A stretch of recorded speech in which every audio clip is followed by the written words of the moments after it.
এই যে দহানো ফর্দা টাঙ্গাইয়া ব্যানার টাঙ্গাইয়া আপনি খাইয়া যে বার হয়, যেতে রোজা রাখছে তেও এত দুর্বল না, তে খাইয়া যে দুর্বল হয়েছে। তাই যে বার হয় দেখলে মনে হয় বাঁচত না, বাতাস এলে তার উড়াই লিয়ে যাইব গা, চেহারা মেহারা কালা করে আটে যে রোজা রাখছে তো এইমাত্র খাইয়া বাড়িছে। এই বড়বড়ায় একটা ভাটফারি হিসাব লইয়া বাড়িছে, মানুষের জন্য না বুঝে তেজে খাইয়া বাড়িছে। আর মেহারা মলিন করিয়া মনে হয় 15-20 দিন ধরে তার খানা নাই। আসেনি রে ভাটফারি? আব্বা আমি আপনার শত্রু না, আল্লাহ আপনার শত্রু না, আল্লাহ আপনার সবচেয়ে বন্ধু, কাছের বন্ধু। এর চাইতে কাছের জিনিস আল্লাহ ছাড়া কেউ নেই।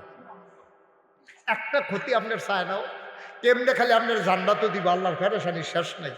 আপনার মার যে দুর্মায়া, এরতে 99 ভাগ বেশি মায়া লইয়া আমার আল্লাহ আপনার লেগে বইয়া রয়েছে। আপনার তো বিশ্বাস হয় না, আপনি কেমনে রোজাটা ভাঙলেন? এটা কিতা করলেন আপনি? কেমনে সম্ভব আপনার দ্বারা? এটা কেমনে সম্ভব বলে আপনি করছেন কি করছেন আপনি? সম্ভব কোন মুসলমানের সন্তান স্বেচ্ছায় সংখ্যালে আল্লাহর দেওয়া ফরজ বিধান অস্বীকার করতে পারে? কোন মুসলমানের সন্তান। আর যদি মুসলমান না হইতেন মন্ডারে বুঝ দিতাম, তখন আমি কইছি আল্লাহ ডাক দিছে কি কইয়া, সোনাকান্দার মানুষ কইয়া ডাক দিছে, কইছে ইয়া আইয়ুহাল্লাযীনা আমানু, হে ঈমানদারেরা। আমরা কি বেঈমান না ঈমানদার? কত মায়া কইরা কইছে আল্লাহ, ঈমানদারেরা করে কি মায়া কইরা কইছে, ও কলজার টুকরোরা, আমার সোনামণিরা করে। সোনাকান্দার মানুষটি ঈমানদার, যারা ঈমান আনছ, আমারে না দেখা যারা আল্লাহ বিশ্বাস করছো, তারা কো? আমি জি আল্লাহ আসি তো আল্লাহ। কুতিবা আলাইকুমুস সিয়াম, তোমার উপরে রোজা ফরজ করছি। আল্লাহ আমরার উপরে এই একটা অত্যাচার, সারাটা দিন না খাওয়াইয়া রাহ না, কামা কুতিবা আলাল্লাযীনা মিন ক্বাবলিকুম, শুধু তোমাদের উপরে না, ওই আদম থেকে ঈসা নবী পর্যন্ত সবার উপরে রোজা ফরজ করছি। আল্লাহ ডাক্তারি করছে 1 মাস 11 মাস খাইবা, খাইয়া চুড়া লাইবা, 1 মাস রোজা রাখবা, কতক্ষণ? ব্যান্ডাইতে মাগরিব পর্যন্ত। তো এলে আল্লাহ কি ছোট ডাক্তার না বড় ডাক্তার? কথা করে তো ছোট ডাক্তার না বড় ডাক্তার? তো ডাক্তার ওষুধ দিছে, না খাইলে সাতিরটা জায়গায় ওষুধ আনলো লাগে ফলার লোকে ছাতাছাতি করেন। আর আল্লাহ ওষুধ দিছে 1 মাস দিনের বেলা না খাইয়া থাকবা। আপনি আল্লাহর প্রেসক্রিপশন মানেন না, বেরিয়ে গেছে গোসল করতে, আপনি চুরি করে খাইয়া একটা বাদ ধরে বইয়ে দিছে। এবার কথা হইল আল্লাহ ডাক্তারে জিজ্ঞাসা, ডাক্তার সাহেব আপনি যে আমার ইঞ্জেকশনটা দিলেন নরম পাইয়া, কিরম বচ্চা লইয়া সুইটা ঢুকছে, আপনি টের পাইছেন? আপনি জীবনের ইঞ্জেকশন খাই দিয়া গেলেন, লইয়া গেলেন না? আচ্ছা এটা কি আপনি যেমন তোমার কথা মনে করছেন? কি রে আপনারা না খাওয়াইয়া রাখতে আছে, কি রে ইঞ্জেকশনটা দিলেন? ডাক্তারে ও ইঞ্জেকশন কি আর আমার লাভে দিছি? আপনার যেই ওষুধ ট্যাবলেটে ধরতো না, ইঞ্জেকশনটা ডাইরেক্ট অ্যাকশন করবো। যদি রগের ভিতরে দিতাম পারতাম আর উপকার হইল। আপনার তো রক্ত তল ফইরা রয়েছে, বান্দিও তো রক বার করতাম পারি না। আপনার কত সিফাসিফি করলাম, রক্ত বার হয় না, রক্ত ফটো হইয়া ভিতরে মিশা রয়েছে। যদি রক্তটা দিতাম পারতাম, দেখলেন লগে লগে আপনি ফালদে উঠটা বইয়া লাইলেন হঠাৎতে, এবার তৈলে আরো 2-3টা বাড়াইবে, তৈলে ইঞ্জেকশন আরো 2-3টা বাড়াইবে। এবারে হতা রয়েছে 6 বার ইঞ্জেকশন দিলে ফাল দিয়ে বইয়া লাইতে পারবো। এর লেগে এবারে ইঞ্জেকশনটা বান্ধা নিছে। আমরা আল্লাহরে জিগাই না, আল্লাহ ও আল্লাহ কয় যে বান্দা বলো, আমরা আল্লাহ ওই যে আপনি যে রমজানের মেডি কি তার ফলার কথা কুস্কৃতি তোরা হেন তুমি উক্তি দিয়ে রয়েছি বিকটা ভালো করে বা আরাম করে বা আসন দিয়ে রব সুন্দর করে বসো। এখন আমরা আল্লাহর জিজ্ঞাসা, আল্লাহ এই ফজর থেকে মাগরিব পর্যন্ত না খাইয়া থাকলে আপনার কি লাভ? আমরা আচ্ছা রোজা রাখাম, আপনি যেহেতু কইছেন ইঞ্জেকশন যখন দিয়েছেন, আচ্ছা লয় আমার কি, আপনি ডাক্তার মানুষ, আপনার কথা তো মানন লাগবো। আপনি তো ডাক্তারের ডাক্তার আল্লাহ, আপনি তো হাকামুল হাকিমিন, রাহমানুর রাহিম, সাত্তার গাফফার, আইয়ুব ওয়াদুদ। আপনার প্রেমে আপনার কইদারা ভরা, মায়া আপনার দিন নাই রাত নাই।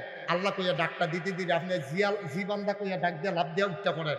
আল্লাহ আমরা রে কি রে না খাইয়া রাখলে আপনার লাভ দিতা? আল্লাহ কইটা কইছি করোনা তো খালি মোবাইল টিপো, বইয়া মোবাইল টিপবার, টেলিভিশন চাইবা, আর সায়েস করলো বইয়া খালি আড্ডা মারা। দেখবো তো সব জানতা ফাটা। কোরআন শরীফ আছে না এটা? কেড়ে আমি রোজা ফরজ করছি, ইঞ্জেকশন কেড়ে দিছি, না খাওয়াইয়া তোমারে কেড়ে রাখছি, এটা কোরআন শরীফ আছে না এটা? আমরা কই কিতা আছে? সুবহানাল্লাহ কইতেন না? এই একটা মাস এই সুবহে সাদেক থেকে সেহেরির টাইম থেকে মাগরিব পর্যন্ত না খাওয়াইয়া রাখার উদ্দেশ্য হইল তোমাদের অন্তরে আল্লাহর ভয় যেন পয়দা হয়। কি আল্লাহ কেমনে কায়দা করে কেমনে বুঝাইয়া আমরা কইতে আছে আমরা তো বুঝা দেবে না। আইসলাম দুনিয়া খাইয়া গেলাম, আইসলাম দুনিয়া চলে গেলাম, আইসলাম দুনিয়া টেহা পয়সা কামাই করে গেলাম, আইসলাম দুনিয়ার ঘর তোয়ার তুললে গেলাম। এটার লিখে মুসলমান মানুষ বানাইছে না আল্লাহ। আপনি জন্ম হইবেন, আস্তে আস্তে বড় হইবেন, টেহা পয়সা কামাই করবেন, এরপরে বিয়া করবেন, এরপরে সুইটটা সেটটা হইব, এরপরে আপনি রিটায়ার করবেন, খোলা মাইয়া চাকরি করবো, এখান থেকে বিয়া দিবেন, নাইনাত করইব, বই এক লোকে মুড়ি খাইবেন, নাইনাত করে লইয়া আঙ্গুলো ধরে আঁটবেন। এটার লেগে আপনারা বানাইছেন না, এটার লেগে বানাইছেন আপনারে, এটার লেগে আপনার দরকার নাই, আরো কাম আছে। কিন্তু আমরা তো এটা রুটিন বানাই লেছি, ফুতের ঘর বাহের ঘর ফুত হইব, ফুতের ঘর নাতি হইব, আবার নাতির ঘর ফতি হইব, ফতির ঘর লতি হইব, লতির পরে সতী হইব, ওইতে থাকবে ওয়া থামাইয়া লাভ না। আব্বান কুদ্দুর চিন্তা করতেন না, একবার জিগাইতেন না আল্লাহ রে, আল্লাহ ও আমি রামচন্দ্রপুর বাজারতে 4টা লেবার আনলে লেবারেও তো আইয়া জিগায়, ভাই আপনার আমার কি কাম, চার হুগান না ধান কাটন না আলু তুলন না গুলা খেত নিরান, আমার তো একটা কাবের লেগে আনছে, আমার কামটা কিতা, 500 টাকা দিবেন, 2 বেলা খাওয়াইবেন, লেবারে আইয়া জিগায় আমার কাম কিতা। আর আমরা গোলামের ঘরের গোলাম, আমরা 14 গোষ্ঠী গোলাম। ওই মনিব একদিন ডাক দিয়া জিগাইলাম না আল্লাহ আপনি আমার কে রে বানাইছিলেন, একবার কিন্তু জিগাইলেন, মনে করেন কুদ্দুর মনে করেন জিগাইতেন। এই সংসার করে গেলেন, টাকা পয়সা কামাই করে গেলেন, খাইয়া গেলেন দুনিয়াটা, আপনি মনে করছেন আল্লাহ ফাটাইছে, জিগাইছেন একদিনও কে রে ফাটাইছে, একটা দিন জিগাইলেন না কুদ্দুরে। আপনি যদি আল্লাহর কথা না বুঝেন, ইমাম সাহেব জিগাইতেন, ও রমজান হুজুর আল্লাহর কুদ্দুর জিগান না আমরা রে কে রে ফাটাইছে, আল্লাহ তো কইয়া রাখছে তো কোরআন শরীফ কে রে ফাটাইছে, আপনি না বিচাইরা পান না, কাম কাজ আসেনি আমার যে রামচন্দ্রপুর বাজারতে মমন সিংহা কামলা আনলো, আমার কি হতাইয়া হতাইয়া খাওয়ানোর লেগে আনছে, আমি তো একটা না একটা কাম করা, এরপরে না আমার টেহা দিত। তো মমন সিংহা কামলায় বুঝলো আপনার জিগান দরকার কি কাম, আপনি বুঝতেন না আল্লাহরে জিগান দরকার আমার কি কাম। আপনার না বিলে এত বুদ্ধি না, সমাজে না বিলে আপনি মেল করেন, আপনার না বিলে এত রাজনীতি বুঝেন, এত টান বুঝেন, আপনি আপনার ভোট তো বেচছেন, আপনি 100 মানুষের ভোট ধরে এবেচ্ছেই উত্তর দিচ্ছেন, নিজেরটা তো বেচছে, বাড়ির 100টা বেড়ে বেচছেই আসেনি রে কারবা। এই কথাটি কইলে তো কইলে আর হুজুর বিচারে এই হুজুরটা একটু দেই রে হুজুরে, উচিত কথাটা কইলে আর ভাল লাগে না।